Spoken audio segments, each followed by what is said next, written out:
जय महाकाल बच्चनों, जय माँ कामाख्या। 12वें हाउस का संबंध आपके पितरों से है। यहाँ आपके पितर रहते हैं। जितनी भी वर्ल्ड की पावरफुल आइडेंटिटीज होती हैं, जितने भी भूत प्रेत होते हैं, उनका सीधा सीधा संबंध 12वें घर से है। इसलिए कुंडली का 12वां घर, इसको आसमानी ताकत भी कहा जाता है। हेवनली बॉडीज की रहने की जगह। 12वें हाउस का लॉर्ड किसी भी हाउस में जाता है, किसी भी घर में जाता है कुंडली के, तो उसका कंट्रोल सीधा सीधा आपके पितरों के पास आ जाता है।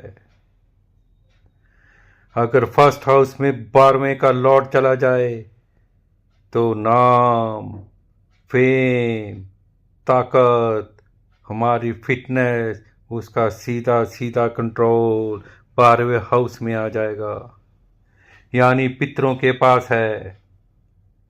अगर हेल्थ खराब रहती है, डिफेम मिलता है, लोग बुराई करते हैं, इसका सीधा सीधा मतलब है पितर आपके फेवर में नहीं है, आपकी मदद नहीं कर रहे। और दूसरी तरफ अगर नाम हो रहा है, आपकी सेहत अच्छी है, बिल्कुल ठीक रहते हो, लोग आपका आउटलुक या पर्सनैलिटी को देखकर दंग हो जाते हैं, लोग अच्छा बोलते हैं, तो समझ लो कि पितर आपके फेवर में हैं, आपकी मदद कर रहे हैं। तो फर्स्ट हाउस से संबंधित चीज़ों को लेकर आप कुछ भी नहीं कर सकते। अगर 12वें का लॉर्ड पहले पे आ गया है, उसकी अच्छाई या बुराई सीधा सीधा पितरों के हाथ में है, जिनको वटवटेरे भी कहते हैं, अजदाद भी कहते हैं, एंसेस्टर्स भी कहते हैं। अगर 12वें का लॉर्ड दूसरे घर में आ जाए तो क्या होगा? तो फैमिली वैल्यूज, पैसा, बचत, वेल्थ, सेविंग्स का अच्छा बुरा सीधा सीधा पितरों के हाथ में है। अगर आपके पितर चाहते हैं कि आप पैसे वाले बने तो आपको सपोर्ट करेंगे।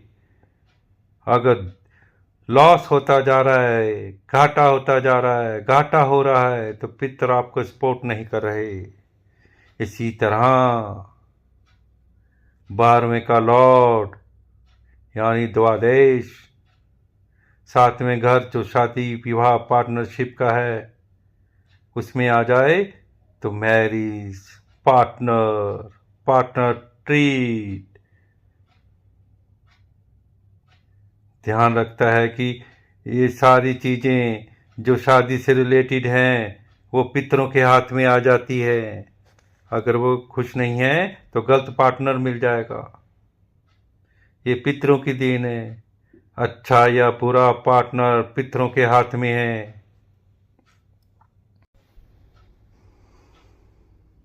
इसलिए बच्चनों, अगर आप पिंडदान, तर्पण, श्राद्ध बनाते हैं तो आपके पितर आपके फेवर में आते हैं, तो कहीं ना कहीं वो चाहते हैं कि आप उनकी मदद करें, क्योंकि उनका संबंध आपसे जुड़ा हुआ है। उन्होंने कुछ भी किया तो चाहे वह अच्छा था या बुरा, वो कहीं ना कहीं वह चीज़ें आपके लिए ही की थी, हमारे लिए ही की थी, हमें पालने के लिए, हम सबको बड़ा करने के लिए। हमारे माँ बाप क्या करते हैं? कुछ भी अच्छा बुरा करते हैं हमारे लिए करते हैं, और उनके माँ बाप उनके लिए करते थे, और उनके माँ बाप उनके लिए। इस तरह ये सिस्टम चलता हुआ चला ही जा रहा है। इसलिए अपने पितरों को खुश रखना हमें जरूरी है। बच्चनों, ना जाने कौन सी चीज उनके कंट्रोल में हो और कौन सी चीज में बहुत बड़ा लॉस हो जाए। मान लीजिए 12वें का लॉर्ड 8वें में आ जाए तो सडन चेंजेस करवा देगा। आप कहीं जा रहे हैं तो अचानक से एक्सीडेंट करवा दिया, चोट लग गई। कई बार एक्सीडेंट होने पे आप बच गए।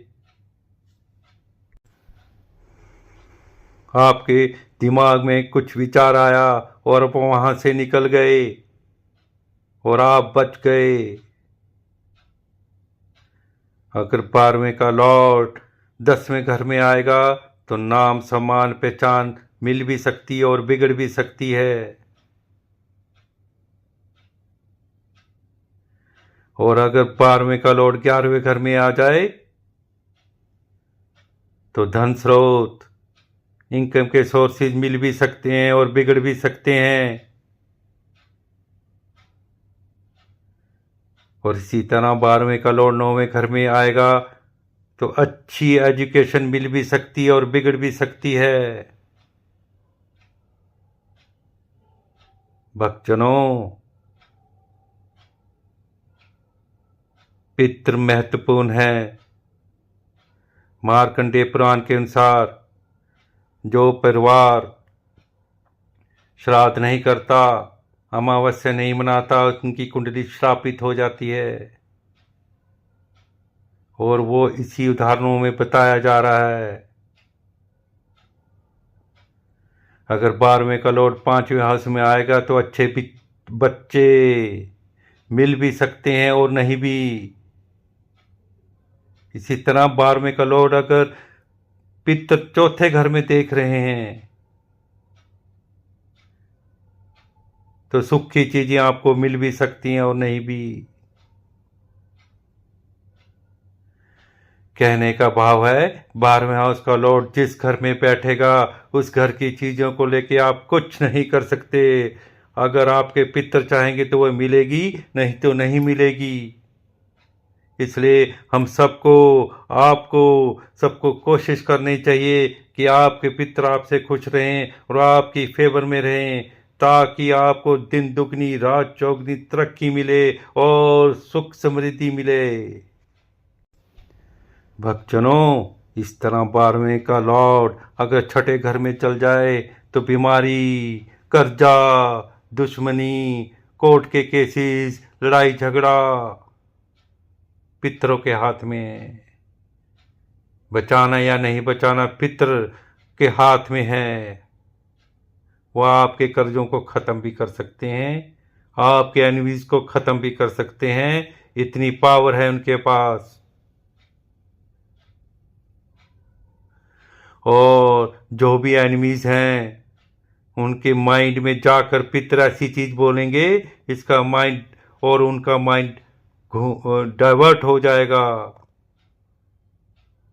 अगर लॉस करना है तो उनके माइंड में ऐसा कर देंगे कि वह आपके दुश्मन बन जाएंगे और हर चीज में आपकी लॉस की तरफ लेकर जाएंगे।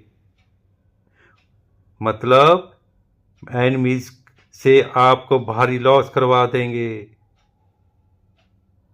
और अगर आप बीमार हैं तो डॉक्टर है उसके दिमाग में जो विचार आ रहे हैं वो नेगेटिविटी से भर देंगे। अगर पितर आपकी सपोर्ट में नहीं है, ये नेगेटिव विचार डालकर डॉक्टर को कंफ्यूज कर देंगे। और अगर डॉक्टर के दिमाग में पॉजिटिव विचार ये डाल दें, जो दवाई देगा वो अच्छा काम करेंगी, आप बच जाएंगे। इस तरह पितृ वट वडेरे आपकी फेवर करते हैं और आप उनके इज्जतमान, उनके दिए हुए कानून पर पार्टी नहीं अपनाएंगे तो किसी न किसी तरह आपकी फेवर नहीं भी करेंगे। तो भक्तजनों, इनको खुश रखना बहुत जरूरी है। मैं पंडित गौतम पंचकुला हरियाणा से। भक्तजनों, मैं ज्योतिष विशारद। अगर आपको कुंडली विवेचन करना है या फिर हाथ से कुंडली बनवानी है तो मुझे संपर्क कर सकते हैं। मैं काले जादू का निवारण भी करता हूँ। अगर आपको कुछ ऐसा दोष है या अगर आपको लगता है कि काला जादू घर पे कर दिया गया है तो मुझे बेझिझक संपर्क करें। मेरा फ़ोन नंबर है 9878 696264। जय महाकाल भक्तजनों, जय मां कामाख्या।